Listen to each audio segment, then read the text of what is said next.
Friends, पिछले भाग में आपने पढ़ा था दैविक की माँ इस बात से घबरा रही थी कि अगर पिंकी ने सब कुछ सबको बता दिया तो उसका क्या होगा। अब आगे उसके मन में अब एक और हिंसक घटना पनपने लगी। लेकिन आखिर में पिंकी कुछ करे भी तो क्या, क्योंकि आरती हमेशा जो उसके पास बैठी रहती है। दैविक आरती को जबरदस्ती खाना खिला देता। दैविक को देखकर आरती रो पड़ती और कहती, दैविक जी, अगर मेरी बेटी को कुछ हो जाता तो मैं जिंदा नहीं रहती। पता नहीं मेरी बेटी वहाँ कैसे पहुँची। तब दैविक उसे गले लगा लेता और कहता, भगवान पर भरोसा रखो आरती, भगवान ने ही हमारी पिंकी की रक्षा की है। ऐसे कैसे भगवान उसे कुछ हो जाने देता। वह आरती को हिम्मत देता। दैविक भी पिंकी का काफ़ी ख्याल रखता। आरती जबरदस्ती दैविक को हॉस्पिटल भेज देती, लेकिन दैविक पिंकी को छोड़कर जाने को तैयार नहीं होता। लेकिन आरती के लाख कहने पर कि मैं हूँ पिंकी के साथ, दैविक हॉस्पिटल में चला जाता, लेकिन बार बार फ़ोन कर पिंकी का हाल पूछता। दैविक के पापा भी पिंकी के लिए भगवान से दुआ मांगते और थोड़े थोड़े देर बाद ही उसे कमरे में देखने आते। उसे भी पिंकी की चिंता थी। तभी एक दिन पिंकी को घर आए हुए 2 दिन हो चुके थे। तभी एक दिन आरती के लाड़ प्यार की वजह से और देखभाल की वजह से पिंकी सदमे से थोड़ी बाहर आई और बोली, मम्मा। यह सुनकर आरती की खुशी का ठिकाना नहीं रहा।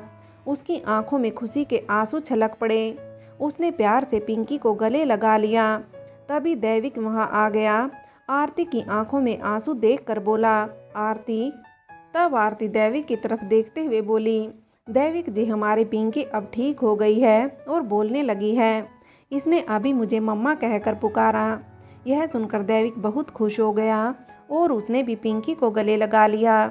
तब आरती प्यार से बोली, पिंकी बेटा, आप वहाँ कैसे पहुँचे। यह सुनकर पिंकी रोने लग गई। तब दैविक ने उसे प्यार से चुप कराया और बोला, बताओ बेटा, घबराओ मत, तुम वहाँ कैसे पहुँचे। यह सुनकर पिंकी बोली, मम्मी, पापा, दादी बहुत बुरी है। यह सुनकर आरती और दैविक हैरान रह गए। दोनों एक दूसरे की तरफ देखने लगे। तब पिंकी बोली, मम्मा, मैं जब घर से बाहर खेल रही थी कि दादी मेरे पास आई और बोली कि चलो आज घूमने चलते हैं, मैं तुझे चॉकलेट, गोलगप्पे वगैरह खिलाऊंगी। दादी की बात मानकर मैं उसके साथ घूमने चली गई। दादी मुझे एक रिक्शा में बिठाकर कहीं दूर ले गई और मुझे पटरी के पास ले गई। वहाँ बहुत ज़्यादा गंदगी थी। दादी से मैंने पूछा कि आप मुझे यहाँ लेकर क्यों आई हो, तो वह बोली, कुछ काम था। यह कहकर वह मुझसे बोली कि तुम कुछ देर यहीं खड़ी रहो, मैं अभी आती हूँ, और हाँ, कहीं जाना मत। दादी मुझे खड़ी कर वहाँ से चली गई। मैंने दादी का बहुत इंतज़ार किया, लेकिन दादी मुझे लेने नहीं आई। मुझे बहुत डर लग रहा था। मैं रोने लग गई। कुछ कुत्ते मेरे पीछे पड़ गए। यह देखकर मैं और डर गई और एक कचरे के ढेर के पास जाकर छुप गई। मम्मा, मैं बहुत ज़्यादा डर गई थी। यह कहकर पिंकी रोने लग गई और कहने लगी, अंधेरा हो गया था और मुझे बहुत ज़्यादा सर्दी भी लग रही थी। मैंने दादी को बहुत आवाज़ लगाई मम्मा, लेकिन दादी वापस नहीं आई। वहाँ कुत्तों के भौंकने की आवाज़ आ रही थी। कुछ लोग मुझे आते दिखाई दिए, लेकिन यह देखकर मैंने सोचा कि मैं इन लोगों से ही दादी के बारे में पूछूं। लेकिन उन लोगों के हाथों में बोतल थी और वे लोग आपस में गाली गलौज कर रहे थे और आपस में लड़ रहे थे। यह देखकर मैं और डर गई और वहीं कचरे के ढेर के पास बैठी रही। मम्मा, मुझे बहुत तेज़ सर्दी लग रही थी। उसके बाद मुझे पता नहीं मम्मा। यह कहकर पिंकी रोने लग गई। आरती और दैविक ने सब कुछ सुनकर बहुत दुखी हुए। यह सुनकर वे दोनों हैरान थे कि माँ यह सब कुछ कर सकती है। उनकी आंखों में आंसू आ गए। दोनों के चेहरे गुस्से से तमतमाने लगे। तब दैविक गुस्से में कमरे से बाहर आया।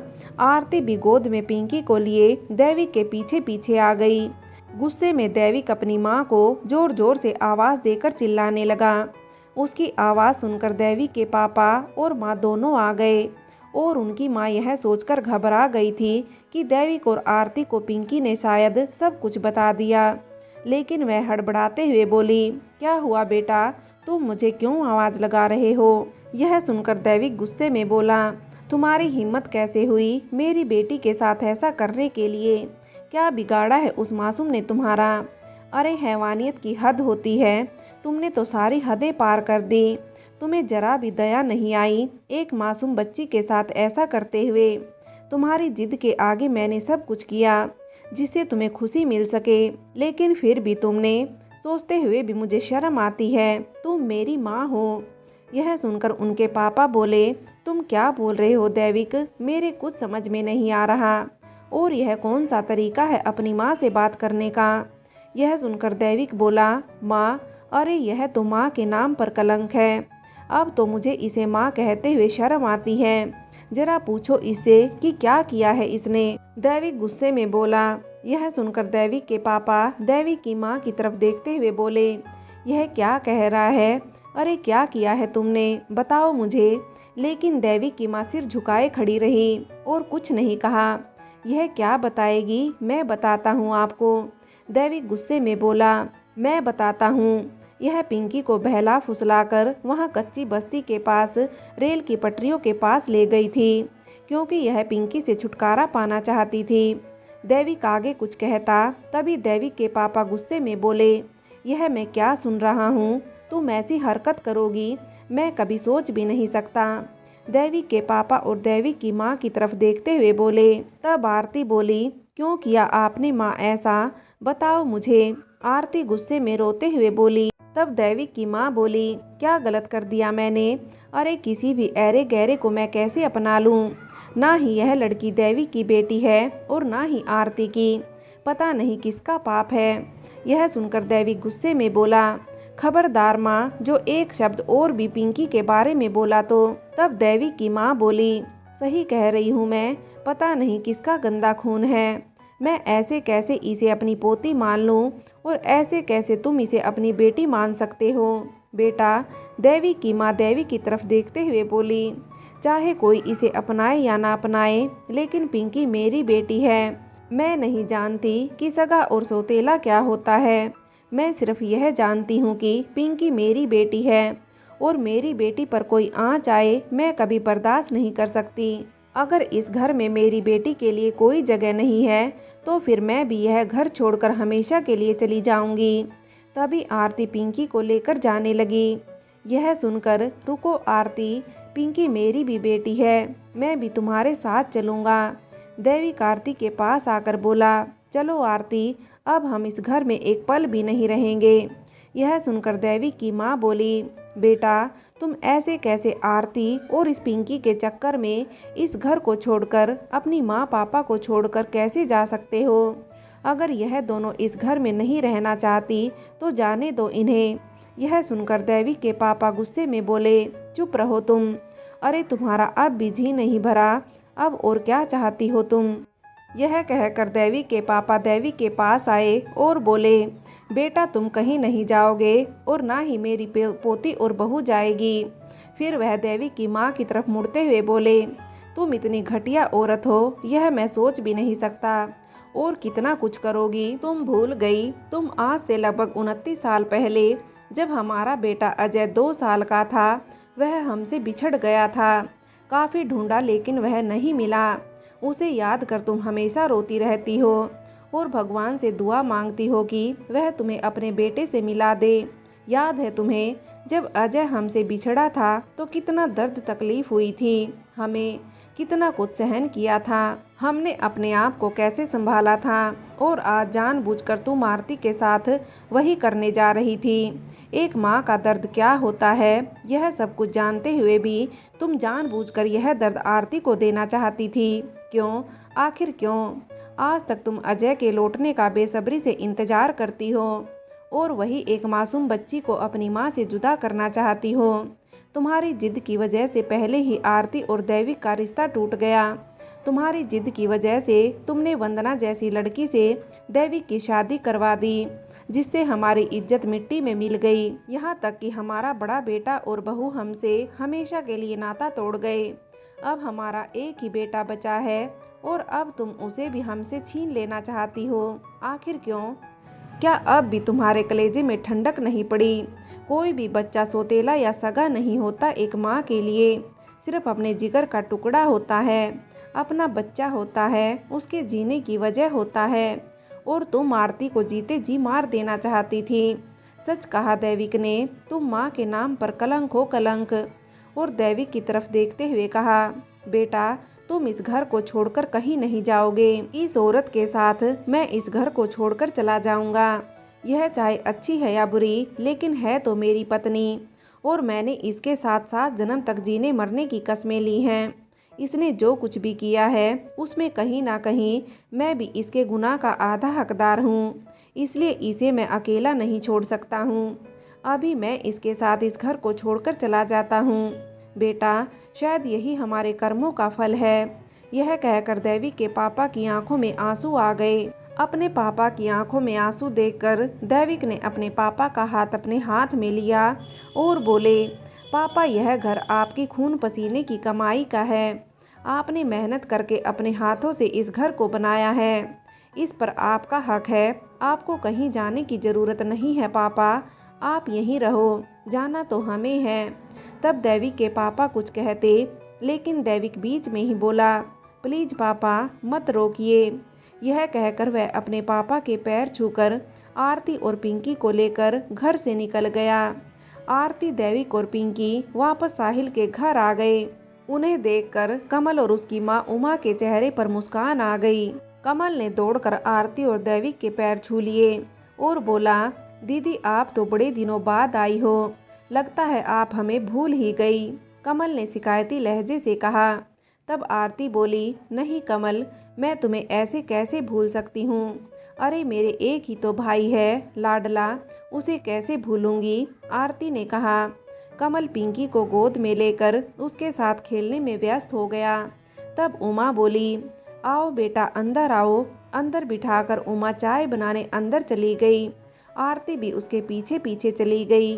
तब उमा बोली, बिटिया तुम्हारी बहुत याद आती थी, आज बड़े दिनों बाद आई हो, कुछ दिन तो रहोगी ना।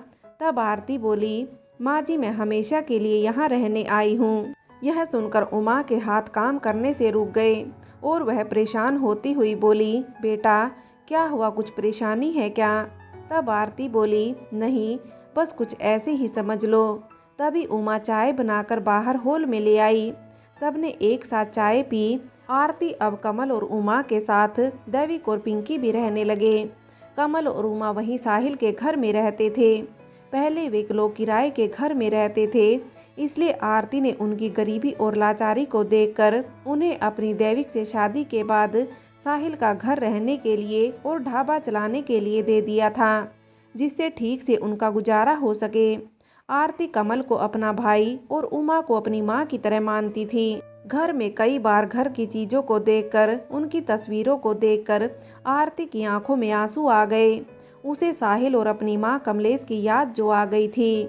दैविक रोज हॉस्पिटल जाता तो आरती घर पर ही कमल और उमा के साथ ढाबा संभालती।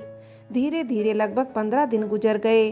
उधर दैविक के माँ बाप दोनों ही दैविक के जाने से दुखी थे। दैविक की माँ को अब अपनी गलती का एहसास हो रहा था कि उन्होंने कितना गलत किया है। एक दिन वह दैविक के पापा के सामने हाथ जोड़कर रोते हुए बोली, मुझे माफ़ कर दीजिए, मुझसे बहुत बड़ी गलती हो गई। मैंने जो गलती की है उसके लिए माफ़ी की सज़ा कुछ नहीं है, लेकिन आज जो भी सज़ा आप मुझे दोगे वह मुझे मंजूर है। यह कहकर वह फूट फूट कर रोने लग गई। उसे रोते देखकर दैविक के पापा का भी दिल पसीज गया और वह उसके हाथ अपने हाथ में लेकर बोला कि माफ़ी तुम्हें मुझसे नहीं, आरती और पिंकी और दैविक से मांगनी है। अगर तुम चाहती हो कि तुम्हें सज़ा मिले तो तुम्हारी सज़ा यही है कि तुम खुद वहां जाकर उनसे माफ़ी मांगो और उन्हें वापस इस घर में लेकर आओ। यह सुनकर दैविक की माँ बोली, मैं ऐसा ज़रूर करूँगी, लेकिन क्या वे वापस आ जाएंगे। तब दैविक के पापा बोले, मैं उन्हें अच्छे से जानता हूँ, वे तुम्हें माफ़ ज़रूर कर देंगे। दैविक के पापा की बात सुनकर दैविक की माँ दैविक के पापा के साथ आरती और दैविक और पिंकी को लेने साहिल के घर गई। उस समय दैविक हॉस्पिटल में था, पिंकी स्कूल गई हुई थी। उसे आए देखकर आरती हैरान रह गई। तब आरती ने दैविक के पापा और माँ दोनों के पैर छुए और उन्हें घर के अंदर ले आई। तब दैवी की माँ हाथ जोड़कर बोली, बेटी मुझे माफ़ कर दो। मैं जानती हूँ कि मैंने जो कुछ किया वह माफ़ी के लायक नहीं है, लेकिन फिर भी तुम्हारा दिल बहुत बड़ा है। मुझे एहसास हो चुका है कि एक माँ से जब उसका बच्चा दूर रहता है तो उसे कितनी तकलीफ़ होती है। बेटा, मैं अपने 2 बेटों से तो वैसे ही दूर हूँ, अब मेरे दैविक से मुझे दूर मत होने दो। यह कहकर वह फूट फूट कर रोने लग गई और आरती के पैरों में गिर पड़ी। यह देखकर आरती ने उसे उठाकर गले लगाया और कहा, माँ जी, आप यह क्या कर रही हो? अरे आपका सारा गुनाह पश्चाताप के आंसुओं में बह गया। अब आपका दिल बिल्कुल पवित्र है। तब दैविक की माँ बोली, बेटा मैं जानती हूँ दैविक बहुत जिद्दी है, बचपन से ही वापस हमारे साथ चलने के लिए राजी नहीं होगा, तुम ही उसे मना लेना। तब आरती बोली, आप चिंता मत करो माँ जी, मैं दैविक जी से बात करूँगी, आप यहीं हॉल में बैठिए, मैं अभी आती हूँ। यह कहकर आरती ने दैविक के माँ पापा दोनों को हॉल में बिठा दिया। अचानक फ़ोन की घंटी बजी और दैविक के पापा ने देखा कि उसके फ़ोन पर कोई ज़रूरी कॉल थी, तो वह फ़ोन लेकर बाहर चले गए। दैविक की माँ हॉल में लगी तस्वीरों को देखने लगी। तभी अचानक एक तस्वीर को देखकर वह अटक गई और उस तस्वीर के पास जाकर उस पर हाथ फेरने लगी। उसकी आंखों में आंसू आ गए। तभी आरती वहां आ गई। उसे उस तस्वीर को गौर से देखते देखकर और उसकी आंखों में आंसू देखकर आरती ने उसके कंधे पर हाथ रखा। अपने कंधे पर स्पर्श पाकर दैवी की माँ जैसे चौंक सी गई और वह आरती की तरफ मुड़ी। तब आरती बोली, क्या हुआ माँ जी, आप इस तस्वीर को इतने गौर से क्यों देख रही हो? तब दैवी की माँ बोली, यह तस्वीर मेरे बेटे अजय की है। मेरा बेटा है, तस्वीर यहाँ कैसे आई? दैवी की माँ हड़बड़ाकर बोली। यह सुनकर आरती बोली, माँ जी आप यह क्या कह रही हो? यह तो साहिल जी की बचपन की तस्वीर है और जो यह पास में खड़े हैं ना, इसके अनाथ आश्रम के संचालक हंसराज सिंह हैं। साहिल जी अनाथ थे, इनके ही अनाथ आश्रम के संचालक हंसराज ने बताया था कि एक बार जातिगत विवाद छिड़ गया था और ऐसे में दंगे हो गए तो साहिल जी पुलिस को सड़क के पास रोते हुए मिले। तब वह मुश्किल से 3 साल के थे। पुलिस ने काफ़ी कोशिश की उसके माँ बाप को ढूंढने की, लेकिन उसके माँ बाप नहीं मिले। तो पुलिस ने थक हार कर उसे अनाथ आश्रम में भेज दिया। अनाथ आश्रम के संचालक हंसराज सिंह ने भी बहुत कोशिश की कि साहिल जी अपने माँ बाप से मिले, लेकिन साहिल जी के माता पिता का कोई पता नहीं चला। उस समय हंसराज जी ने यह तस्वीर साहिल के साथ खिंचवाई और अखबार में छपवा दी ताकि उसके माता पिता अपने बच्चे को पहचान लें और उसे लेने आ जाएं, लेकिन उनका कोई पता नहीं चला। यह सुनकर दैविक की माँ की आंखों में आंसू आ गए और वह अपने पुराने दिनों को याद कर आरती को बताने लगी। जब अजय 3 साल का था तो वह दैविक उसमें 11 महीने का था और सबसे बड़ा अजय का भाई नीरज यही 5 साल का था। सभी घर वाले बाहर मंदिर में गए हुए थे।